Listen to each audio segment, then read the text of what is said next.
Ek is Cynthia Oliver van Draaihuis International en ek is die vriesbrand spesialis vir die Draaihuis Vervorming handelsmerk.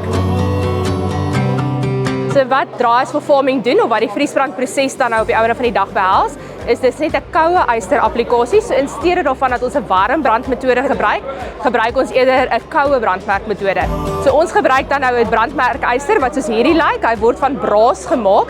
Die rede waarom hy so dik is net dat daar genoeg koue van agteraf kan deurpenetreer vorentoe, want ons probeer met die koue applikasie dat die haarfollikel se kleurpigment doodbrand en die nuwe hare wat dan uitgroei is wit van kleur. Brandmerkysters word verskaf volgens elke boer se behoeftes wat dan nou op sy sertifikaat is. So ons het die sertifikate nodig om die brandmerkysters dan te kan uitreik en natuurlik het ons dan nommerstelle ook beskikbaar, so ons kan die nommers vir hulle verskaf soos en wat hulle benodig. Vriesbrandysters is 'n spesiale yster soos genoem en hierdie ysters is dan by ons as Draaihuis International verkrygbaar. Ons is dan nou ook die verspreideraars van die vriesbrandysters landwyd en ons koerieer dit ook oor die grens.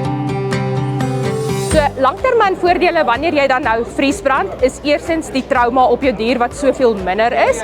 So natuurlik kyk jy na jou dier se gesondheid. Jy kan lakterende koeie kan jy dan nou brandmerk sonder dat hulle melkproduksie sal val. Jy kan dragtige koeie ook brandmerk sonder dat hulle sal aborteer en dan nou die groot gewin daarvan is omrede ons nie immobiliseer nie, kan jy soveel makliker en vinniger met jou diere werk en daai trauma faktor is baie minder. En dan as jy verder gaan kyk na die langtermyn vir die res van daai dier se lewe, gaan jy hom nooit weer hoef te brandmerk nie. Die brandmerk is lewenslank. Al sal jy dan daai merk afskeer, gaan die witmerk altyd duidelik op daardie dier se huid duidelik sigbaar wees.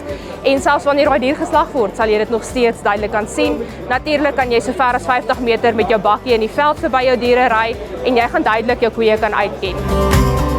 En ek dink die ander groot faktor is die diere word nie so baie gesteel nie want dit is 'n onbekende manier van merk en hulle kan nie oor dit brandmerk nie.